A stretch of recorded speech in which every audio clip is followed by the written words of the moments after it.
What's up, y'all? Welcome back to the Pivot Point podcast. I'm your host, Parker, and today our VIP special guest is Afia Owusu-Forfie. Welcome to the show. How are you? Thank you for having me. I'm doing well. How about yourself? I'm doing well too. I'm excited to get to know you better and your business and your story. You're up to a lot. So, listeners, she's a powerhouse in tech education and founder of Coders Who Travel. She's been featured on BBC, Huffington Post, and more. We're just excited to get to know you. I know you also are a mathematical scientist, a philanthropist, and a musician. So, quite the mix. You got that correct. Love it. So let's just jump in. Before we hit record, you were telling me a little bit about what you've got going on. But if you don't mind introducing yourself and just kind of giving a brief rundown for the listeners, that would be great. Sure. Thanks for the opportunity again. My name is Afia Owusu-Forfie, like Parker just mentioned. Afia means I was born on a Friday, and I belong to a particular tribe in Ghana, West Africa, called the Ashantis, or also the Ahafos.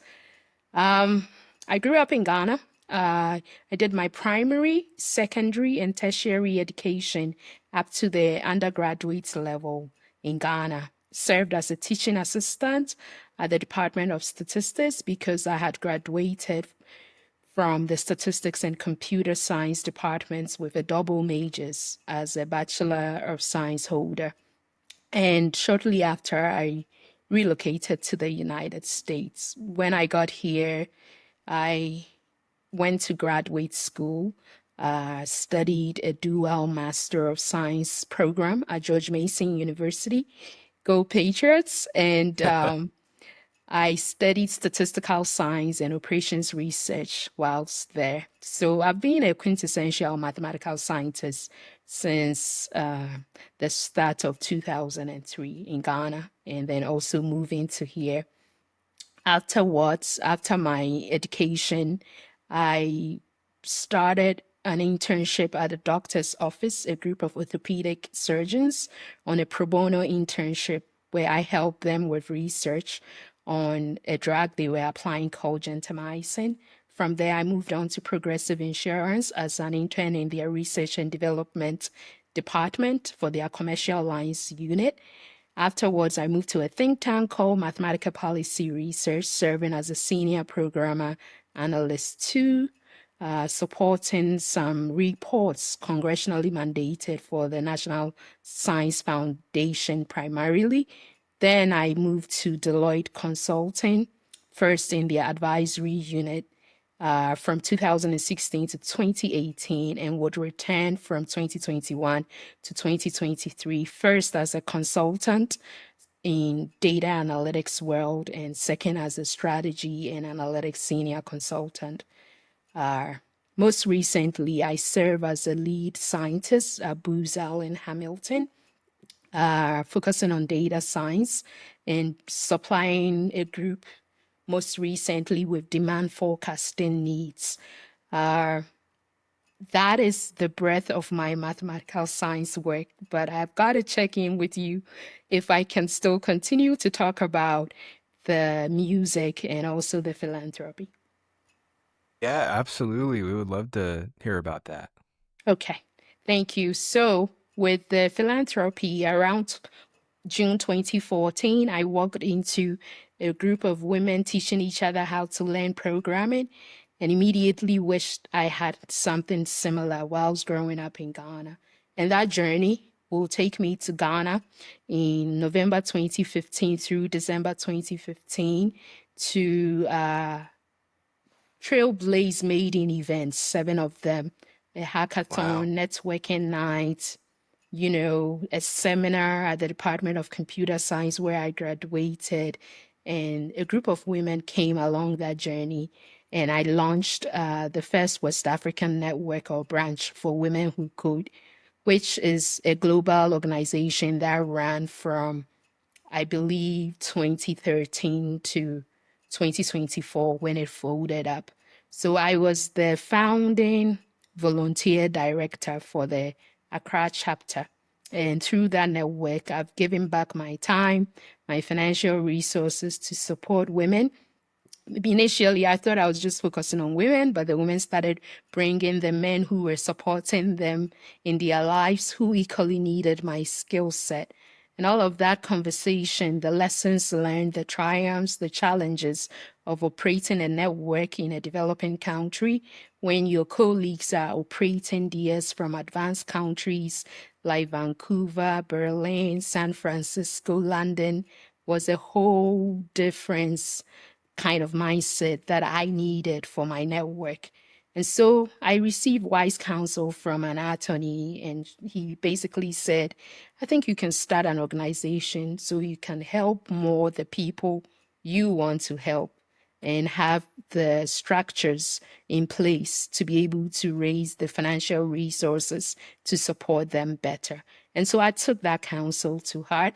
And in December 2016, I invited three co-workers across Deloitte and Mathematica to become initial board members of a new nonprofit called Coders Who Travel, with a mission to inspire and advance the careers of coders in emerging markets like Ghana and also right here in advanced countries like the US in underserved communities. And I'm happy to report that after nearly a decade, we've upskilled women, we've upskilled college students, we've upskilled veterans who have recently transitioned from the US military, and also upskill some career professionals as well. For the music, you had touched on a bit about mental health before the recording started, but Yeah. I quickly realized that with a, a lot of my plate, both in my corporate career and also philanthropy, that I needed a way to manage my mental health. And I didn't always know that. I went through a health crisis, and through that health crisis, I started singing a lot, even in my hospital bed and all that.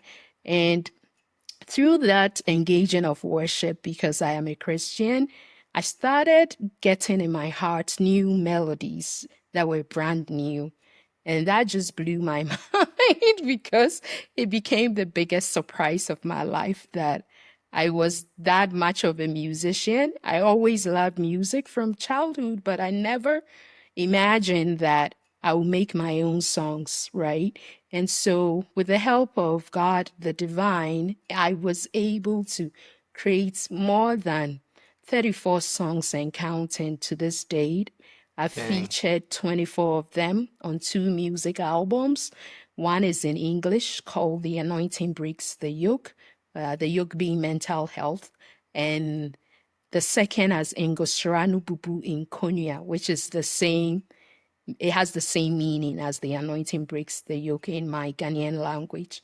And then I'm working on a new album called The Stronghold Has Been Shattered, and I already have 11 songs for that and working on how I can produce that. Because I do it as a do-it-yourself musician, I have to sponsor everything financially up front. And so it does takes a bit of time, and I'm planning the resources to be able to execute that as well. Yeah, thank you so much for that rundown. You've been up to a lot, and what's cool though to pick out from it is, well, obviously so much good stuff there, but a, how much you've prioritized a life of like meaning and impact, and being helpful and standing in your purpose and helping other people, that's incredible stuff. So just want to acknowledge you for that. Thank And then you. ask, since this is the Pivot Point podcast, we talk a lot about, different times in our lives where we felt the most drastic pivots and what led us to where we are now. So, among your vast experiences, what's maybe one pivot point or pivot moment that comes to mind? Yeah, there are a handful, but the one that I'll pick up is um, when beginning something new, brand new, entrepreneurial journey, whether it be the philanthropy or even working in corporate America, when you feel like you have to innovate and the skills you learned in school probably you need to do a little extra or stretch to get to the assignment that you've been given. Or with the music, when I've only done music up to sixth grade and had sung in some choirs, but didn't take any formal advanced classes, and now you're doing music. What I've found is the willingness to learn in all avenues and be teachable. And also, particularly with the philanthropy projects, when I first began wanting to do something like that, I thought I needed the big names in tech, the most famous women in Ghana to partner with to really birth an idea or a concept like that. But I soon realized that a lot of them are actually very busy and it's hard to book time on their calendars. And so I worked with what I call ordinary people, and they became extraordinary. I mean, five of them were co-directors at one point of the Ghana's Women Who Code Network at some point before the organization folded up globally. And also with Coders Who Travel, that that let me be at ease that I didn't need to get a big name to begin Coders Who Travel. I could start with my colleagues who have shown kindness to me in corporate America by just being available and accessible and willing to pour into me. And those were the people that I partnered with in the beginning. It's really remarkable. It's like, I already said I'm a Christian, but there's a story in the Old Testament about Joshua after Moses has gone. That's the big fame guy. And it's left with Joshua, and Joshua is not the big fame guy anymore. And the word of the Lord comes to him to be bold and courageous because he will be with him everywhere he goes. And his first major test is crossing the Jordan River.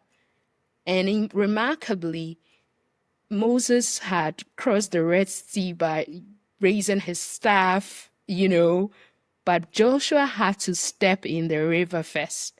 He and the priests had to step into the river first, and then it parted for them. It's almost as if when you start with ordinary people, doing your best, mentoring them, pouring into them, having the right kind of leadership, that they began developing tremendously on their own and growing their own wings to fly. So before you realize, you are dealing with a bunch of change makers who are also taking a life of their own, and everything start having this positive snowballing effect where everything starts growing bigger and bigger. And so I really believe in it. Ordinary people becoming extraordinary under the right leadership. And so that's one thing that I try to keep to me, and I had to pivot to earlier on. Amazing. Yeah, that's a brilliant truism and just motivational piece there. Thank you. So true that the willingness to learn, the willingness to start, kind of reminds me of a Zig Ziglar quote that says, you don't have to be great to start, but you do have to start to be great. Yes, I'm aware of that. It's so It's so great. it's true, Yeah, it's like Joshua putting his feet in the water first, we got to take the steps and go for it, but exactly. and the more you Exactly. do it, the more things unfold that the way they're Yes. supposed to. So I Yeah. appreciate you sharing that. And in your, I guess, current status and where you'd like to go, thinking the next 5 years, next 10 years, what are you kind of hoping to achieve? Where do you see yourself and who do you see yourself helping? I plan to continue leveraging my superpowers in mathematical sciences, music, and the philanthropy. Also plan to be the best, truest, authentic self that I can be, sharing both my strengths, which is mathematical sciences, and even my developmental areas through the music, and also having this meeting place in philanthropy where I can empower others struggling the same or needing guidance like I did at the very early beginning in my career. But I also want to get to a point where I'm able to get enough funding, to scale the work that I'm doing, whether it be trading my own skill set on the market, like I get paid in corporate America, additional source of income, interested in other passive ways that will continue funding the dream.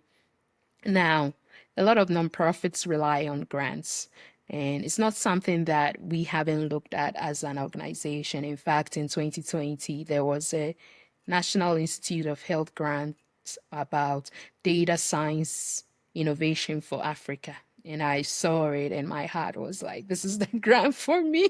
So, anyway, I went on a journey of about 3.5 months putting in work on this grant, rallying 8 or 9 partners across universities like Bowie State University, George Mason, University of Ghana, Garden City University, Jackson Education Complex, Kwame Nkrumah University of Science and Technology, and we waited and we didn't make it. We didn't.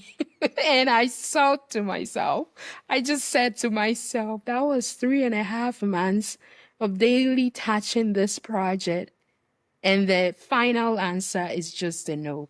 So that experience really changed me and my mindset that, it's not always expecting the money from somebody, but how do you reinvent yourself in such a way that you're able to attract those sources of income through other diverse ways. Yes, a big grant may find me or a big donor may find me someday, but what can I do right now myself to support the causes that I believe in?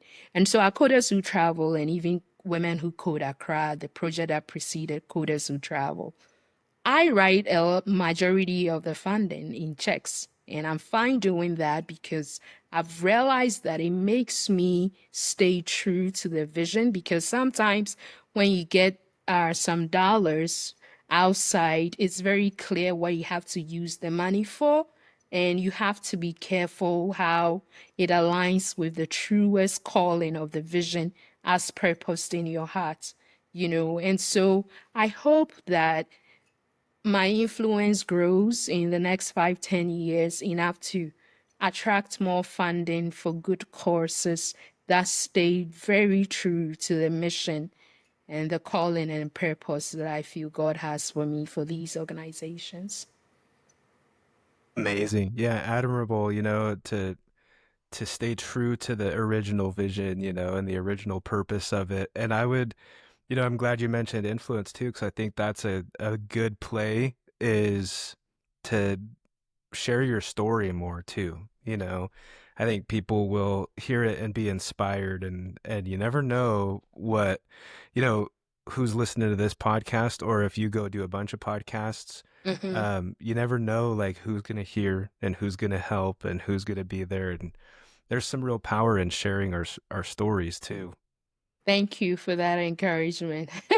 Yeah, absolutely. And as we kind of wrap up here in the last couple minutes, we usually do like this lightning round of more lighthearted questions that are just kind of fun to answer to get to know you better. So, are you cool if we run through a few of those fast questions? Sure. Okay, coffee or tea? Tea. Dogs or cats? Hmm. None. Is there another option? What's a favorite animal outside of dogs and cats, I guess? That's a very good question. I'll say maybe a parrot, just because A my grand parrot. uncle had a parrot growing up that was trying to talk back. Yeah, So, that's funny. Let's see here.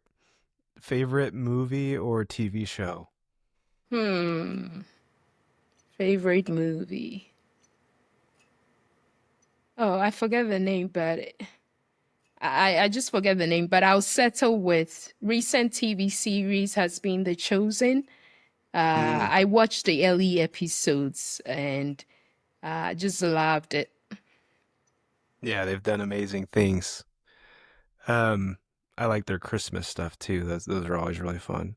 Yeah, there was a particular scene in the movie where one of the disciples, I forget his name, and he was struggling with the idea that Jesus is healing people that are strangers, and he's right there close to him, and he's not receiving his instantaneous healing, and he's still having to manage this disability. Now, I don't know if biblically that's correct for one of the disciples, right? But maybe through creative imagination, the directors chose that line for that disciple.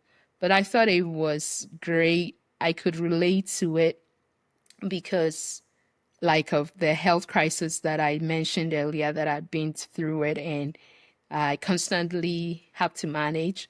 And it just it was so poignant how uh, the storyline really gravitated I got gravitated to it that yes, particularly in Christendom, people can share their testimonies, and it varies from people that have really been healed instantaneously to those who've not been healed at all, and to those who are incrementally getting well little by little. And so I thought Mhm. it displayed that breadth of the reality of the healing situation. Wow. Yeah, that's super impactful. Definitely a good show. I've watched it too. I think I know what scene you're talking about. It's a good one. It's a powerful one. Okay, and then something on your bucket list that you want to accomplish. And I want to travel more because every time I travel, I get exposed to um, something new and something different. And it's also why there's coders who travel, there's travel in the name. Sometimes people think I'm a travel and tour agency. That's something that comes up frequently. Yeah. But I put the travel in the name because I truly believe in the missions of coders who traveled, expert coders, intermediate level coders, reaching back to lift up people in hard to reach regions through our establishing technology footprints. And that's not the only program we have. We have Everyone Can Code, which is a 3 months coding boot camp.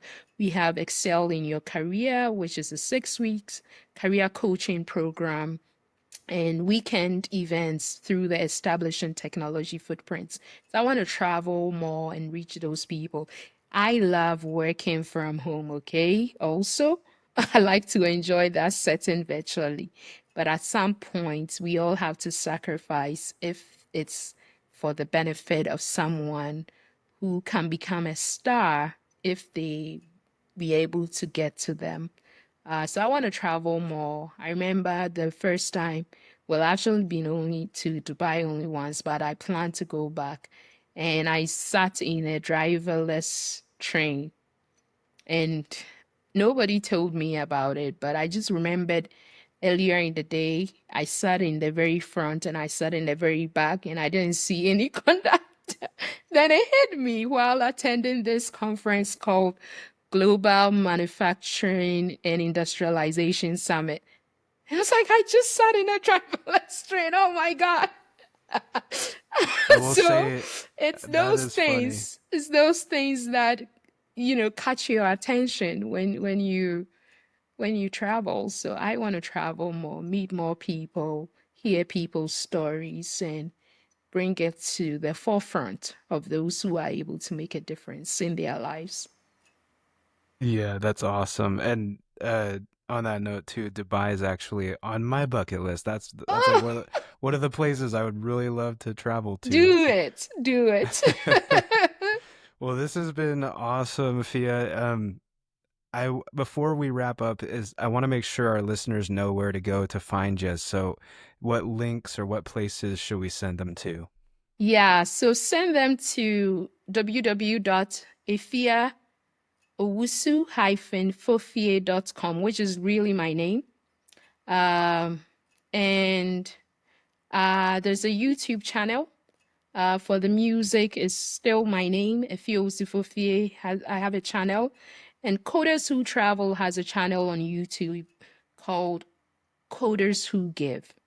Again, I can send you the links. I don't know if I have to do it right now, or I can send it to you later. But those will be the places I'll direct them to go. And then, I mean, my personal email, I'm always available through that. Okay, perfect. Yeah, we'll definitely get that from you and make sure it's there for our listeners. And listeners, you know what to do. Make sure you go find Afia and support her and her mission. This is amazing. And thank you guys for listening. And thank you, Afia, for being on the show.